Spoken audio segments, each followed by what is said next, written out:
Hi there, I'm J.D. Fox, and what I thought I would do today is I would like to read a poem out loud, maybe.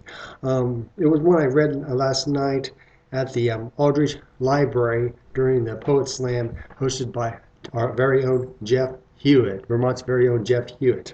It won't be exactly the same poem because it's not actually written down yet. It's just in my head, so it's kind of evolving. And probably when I get it down on a page, I might do some poetic type things, like line breaks and meters and rhyming and things like that. So as I tell it, you might even doubt that it is a poem and think it's just more of a story. But I am the creator of it and I call it a poem, so therefore it is a poem. But anyway, what I have called it is, what I've titled it so far is called The Boogerkid. And it's a true life story that I'd like to share with you. So be prepared, because this touches on some real personal stuff. So when I was a kid, what I did, I had this problem, you see, this thing that I used to do. Well, quite frankly, I used to pick my nose a lot.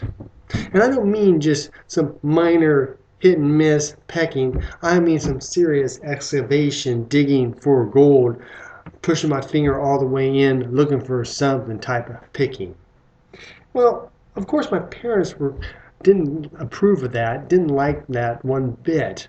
And so they used to get on me for it, and they used to punish me for it. They would, ground me, yell at me, make me eat my carrots, take away my poetry picture books, and do just different things trying to make me stop. Well, I think what it is that they decided to try another approach because, that's kind of a harsh punishment to do to a kid for just something that's really just more inappropriate. And so they switched tactics and they started pleading with me, begging me to stop. But of course I didn't, because how many kids do when just because parents really want you to do something? That usually isn't a good enough reason. So then they decided a whole other tact, and they told me, JD, if you keep on doing that, what you're eventually going to do is you're going to push through and you're going to hit your brain and start digging out chunks of your brain, make you all dull and stupid. Well, I'd never seen no brain before, so that seemed kind of cool to me, so that totally didn't work. But anyway, as it went, I just kept on doing it, and my parents decided the best course of action was just to ignore it. So one of those days, though, I was, up in my bedroom, just happily peeking in and grinning and doing my thing, when I touched something that didn't seem like the normal burger stuff that I pulled out, that I extricated from its confines. I pulled and I pulled and I pulled it, and then something like kind of cylindrical came out. Weird, not like snotty weird, just kind of weird, kind of flexible, soft type thing. And I knew that didn't seem right, and so I ran to the bathroom to take a look, and there was this little finger poking out of my nostril. Well, that didn't seem right at all. In fact, enough not right that it kind of unnerved me. I mean, brains would be one thing, that'd be kind of cool, but a finger? Hey, I needed to score. Even at that young age, I'd seen my share of horror films.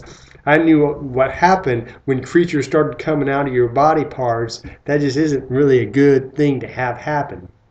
So I screamed for my parents. Well, actually, I screamed kind of twice. The first one was more of a, Mommy, Daddy? And then the second time, it was a full-throated, Mama, Dada, get in here! And they did. They rushed in here, and my dad looked at me and said, well, that ain't right. And my mom nodded her head, and they rushed me to the hospital, of course, and they took me into the emergency room. They cut me up. Well, they put me under first, because that's usually what you do. The anesthetic tends to help when they're going to do some cutting on you. But they cut me up, and, well, I won't go into the gory details of the surgery, but as it turns out, unbeknownst to all of us, I was born a Siamese twin. And it was my little brother inside. And they managed to get him out and he actually survived. Can you imagine that? Well, he got out and it took us a while to sort things out. And he kind of held things against us for a little bit, which you can imagine how that would be. It means trapped inside my nose all that time kind of makes a little person a little bit irritated. But we got through it because that's what families do. They get through things, the good and the bad. And in fact, I still see him. He's down there working the circus circuit in the Southwest and down in Arizona. And sometimes I go visit and I try to get there on all the major holidays like Thanksgiving, Christmas, Easter, and of course, Halloween. Thank you.